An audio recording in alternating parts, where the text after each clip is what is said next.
what music is to me, that's a sermon. It really is. God created everything. The Word created everything. So that means He created music.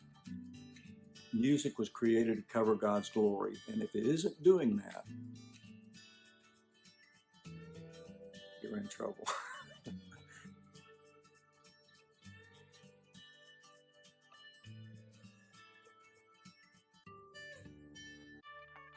Skinner lived on the west side. Those guys went to a different school. I was on the south side. They had their band in high school. I had my band in high school. We played all the same team dances, and it's a long time ago. There was one club downtown called the Comic Book Club, and it was a teen club from 8 to midnight and a bottle club from 1 to 6 in the morning. And one week we'd be doing it, and the next week Skinner would be doing it. I was living in Atlanta at that time, and I got a call from the Skinner camp. Ed King had left the band, and Ronnie wanted me to call you and see if you wanted to join the band. I said, well, yeah, when? He said, tonight. I said, I can't do it. I was going to Europe. If I had been able, sure, I would have done that. Skinner did one of their Nothing Fancy album in Atlanta, and they needed a dobro player and a mandolin player. At that time, I really wasn't considering what God thought. When I started doing session work in Atlanta around 72, I used to walk in the studio with this 55-pound Thompson Chain Reference Bible, a guitar in the other hand, and the Bible began to get left at home.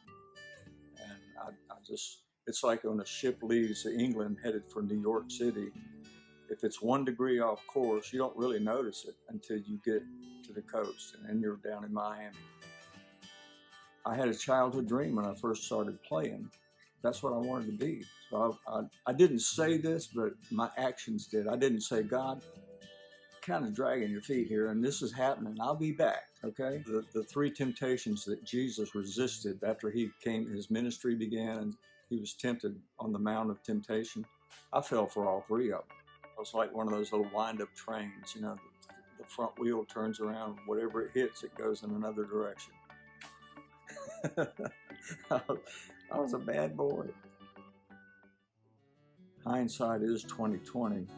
It's always when you stop long enough and you take the time to get right with God. And you said, and I got to that point where I just fell off the radar. I said, I'm going to get this. I'm going to put the guitar down. I'm going to pick the Bible up, and I'm going to get this straight. And it took years to do that. And all the years that went by, I did look back, and I thought I saw where He had saved me from this and saved me from that. Where I measure what I've done with what I could have done, what I should have done.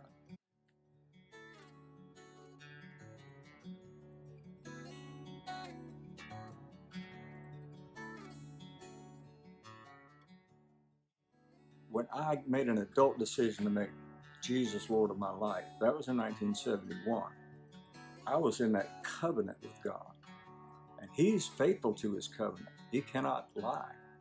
I was not so faithful with it, and I departed, but He was still faithful, and that's why I didn't get on that plane. I played dobro on the last album that Skinner did, Street Survivors, and I played on a song called Honky Tonk Nighttime Man. And Ronnie called me just to tell me, he said, I got your name on the album.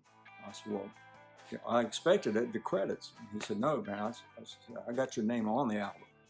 And what he was talking about was Honky Tonk Nighttime Man. He, for the first time, said, Barry, play me some dobro. And I've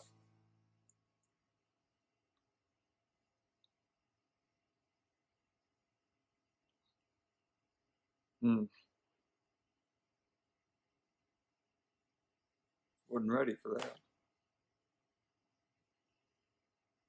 But it makes me I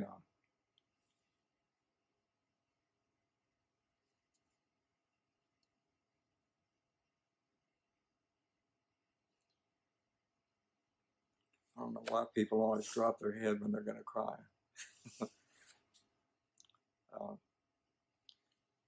I just hope that those guys were saved.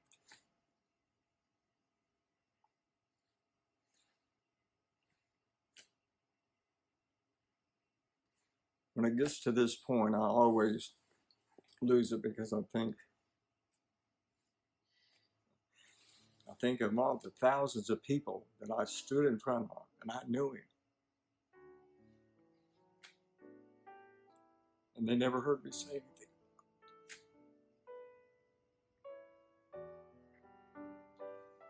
So this time around, that will change.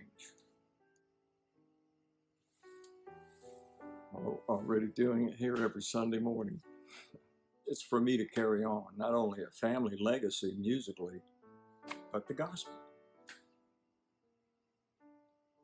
Sometimes I feel like Samson tied between the columns. Give it to me one more time.